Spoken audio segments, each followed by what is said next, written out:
financial report, Mr. Superintendent and Dr. Bell. I'd like to present Dr. Bell for the monthly report. Yes, sir, Mr. Superintendent, Mr. Chairman, Dr. Chairman Johnson, board members. You have in your package the monthly financial report for past month as of the end of September. You should also have access to the vendor spends report, which we've had some conversation about in the work session. The monthly report also has on its last page the addition of a variance report, which is in draft form right now, but I'll talk about that a little.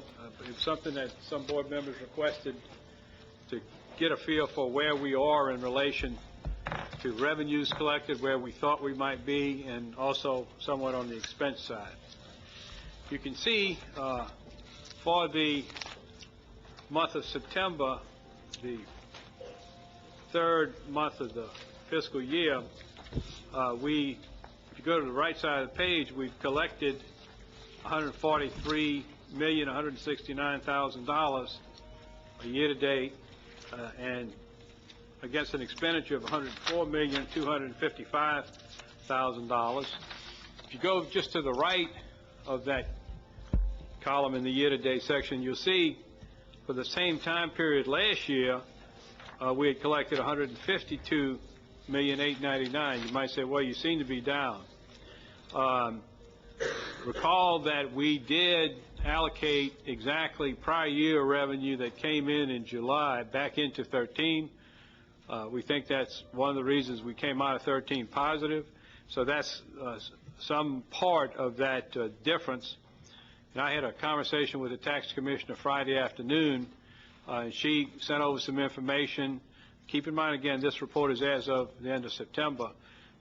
The tax commissioner's information indicates that we're about $10 to $15 million ahead of where we were.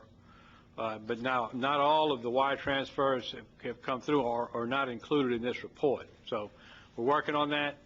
On the expenditure side, however, we've expended 13.8% of the general operating budget at $104 million, and we've collected 18.9% of the anticipated revenue. Pie chart is on the second page. You're used to seeing that. The third page, again, y'all requested, and we added some projected data on this third page. You can see that against our budget of $755.9 million, as I said, we've actually collected $143,169 as of the end of September. We had projected to be at about $149,280. So there's a variance where we're 4% below. That's on the total component. Taking a look as to where that variance occurs on the local, which is ad valorem and some sales tax, et cetera, we had budgeted $380 million. Actually have collected $97,399. On the local revenue components, we're down about 12.06%. But on the state component, we're up. We are actually at $45,769,000. We had projected we would be at $38,523. So we're up about 18% on the state components. Keep in mind, we're coming out of a deep recession that, when we go back and we look at our prior years, immediate prior years for trend analysis, when you go through something like that, it makes it more difficult for you to sort of project where you should be coming out of it. The signs are, as you've heard me say, we've had thousands fewer property tax appeals in DeKalb than what the assessors and the tax commissioner anticipated. That's healthy. That's good.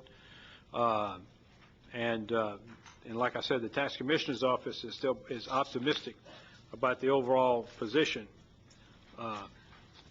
where we might find ourselves. If you go to the last page of the monthly report, you'll see that variance report y'all asked for.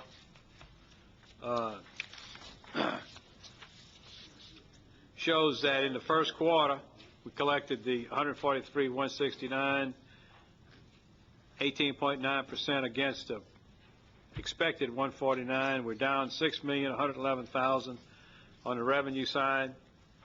Good news is on the bottom of the page, we've spent $104.2 million, anticipated spending $106,195, so we've underexpended about $1,940,000. Okay. There was a goodly number of questions that we received in the email system that finance and various other departments have responded to. So with that, unless there are any other questions, that is the monthly financial report for September fiscal year 14. Mr. Coleman? So first of all, we should thank you because I thought this was, again, every month I feel like the process for the board meetings and material receipt gets better and better. And this month we should compliment finance and all the other departments for the thoughtful way you guys did answer questions. The couple of things I wanted to ask was two broader questions and one more specific question. I'll kind of start with the specific question. In the variance report, we note that employee benefits is really one of the only negative variances, meaning costs in excess of what we projected in the budget that's of a reasonably significant amount. And my understanding was a big part of that was workers' compensation payments through the year running ahead of budget. And I just wanted to ask if you had any information about whether we project that will, over the course of the year, run in excess of our budget, or if you think there are some timing issues involved there. Just if you could speak to the variance in the employee benefit section for workers' compensation. Well, and I did talk a little bit about the vendor spends report. We do have some issues with workers' comp right now. We are expending at a rate that will be in excess of what was budgeted, okay? And so we're looking at how we might be able to make some modifications in that area. As you know, we've gone to another third-party administrator, and some invoices are coming out of the system, and I'm working with Mr. Ramsey on some of that, but no, I think we do have a problem in that area. Okay. And I guess building on that, if we could just kind of get an update on that over the next couple of months, just to make sure that doesn't kind of significantly exceed the budget that we had set. Yes, sir. The second question I had, just for my own clarification on the revenue side, I understand that our revenues are a bit lower than last year because of the accounting process we're using and matching things to the proper fiscal year, et cetera. We think that's the largest part of it, Mr. Coleman. Okay. Yeah. And that was a follow-up. Is there a component, you think, where we are at danger of this local property tax revenue coming in lower than expected, or do you think that's a timing issue at this time, or is it just too difficult to say this early into the year? Based on the conversation I had Friday with the tax commissioner, she sent over some information that shows, based on last year's collections, her information was sort of like as of last Thursday. This is as of the end of September. She says what's in the pipeline will put us $10+ million ahead of where we were at this time last year. We just haven't gotten it yet through the wire transfer, so she's optimistic that there doesn't seem to be a problem. Mr. Thurman and I talked about this situation too. As you know, that someone can elect to split pay their taxes, or they can pay it all on the second payment date. If folks are saying, hey, I'm going to wait till November 15th to make the payment, that could have some impact. Okay. Mr. McMahon? Thank you, Chairman. Just related back to the tax commissioner's conversation, was the question asked pertaining to, I guess, 2012 values versus 2013 values? Because millage is the same, correct? 2398, yes. We didn't change it. Right. Just based on valuations, were our current values higher than last year's values? Because based on that, that'll just tell you where revenues should come in.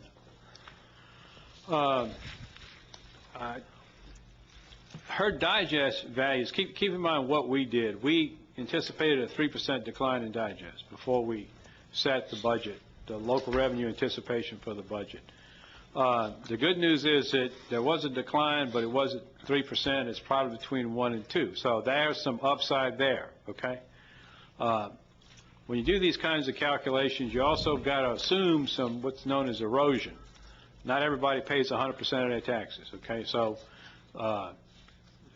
my recollection of the 5-year ad was that based purely on the ad, we would bring in $386 million.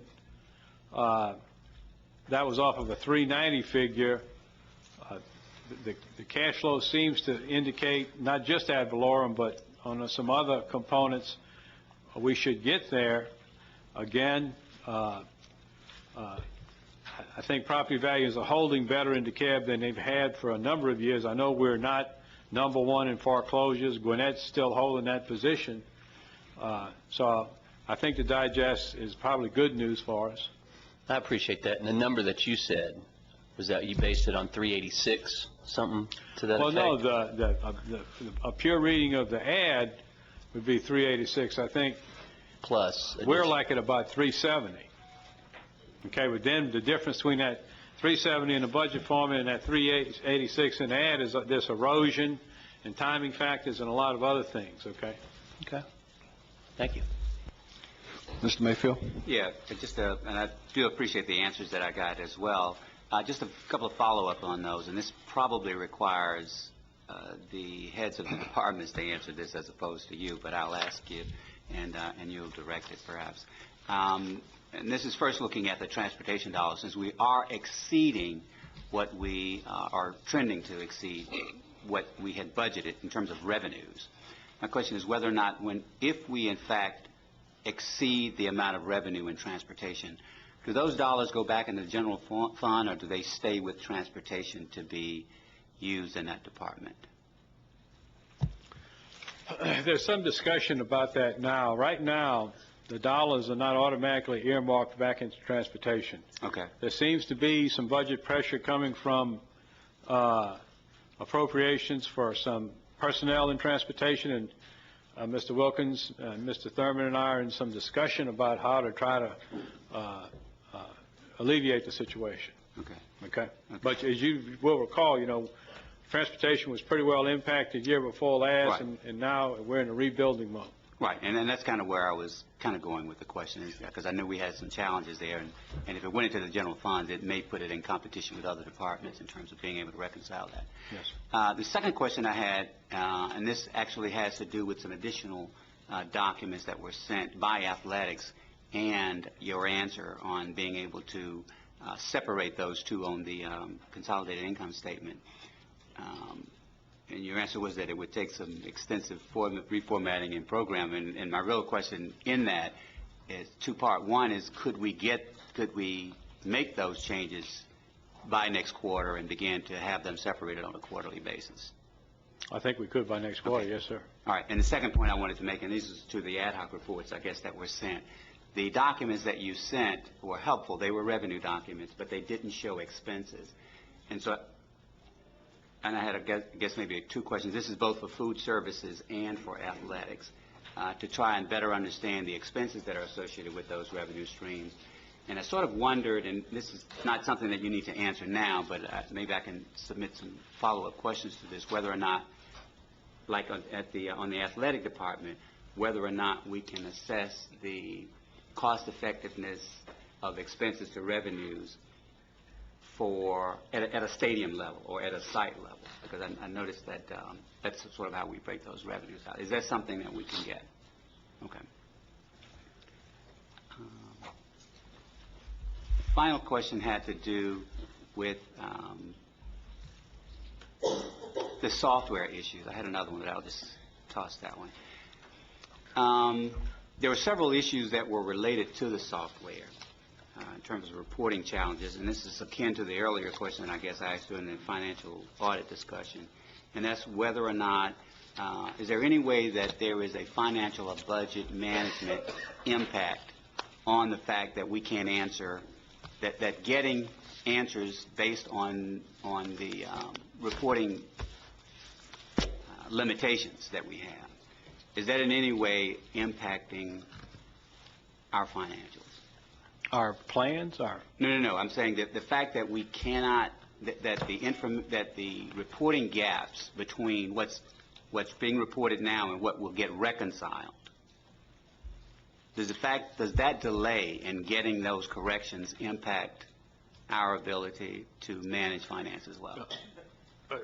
Mr. Mayfield, let me just say that page I think you're referencing was the special revenues was one. Yeah, it's page 15 in the report, and Right. the response to the question was, we ended up on that particular column with a lot of negatives, and please keep in mind that that's a balance sheet page, okay? Right. And so it's kind of like, because of some problems in our term software, we've been delayed in terms of closing, but I was just informed Friday and today that we're ready to do it, okay? And as I said in the responses, that those numbers will be revamped, okay, once that is, 13 is closed and everything rolled into 14. Okay. This is an aberration. We should have caught this before the report went out, okay? A number of my staff are being asked to go over to the courthouse, okay, because they were here at the time, and they're sort of being relied upon as experts in that Right. regard, so it's pulling people away.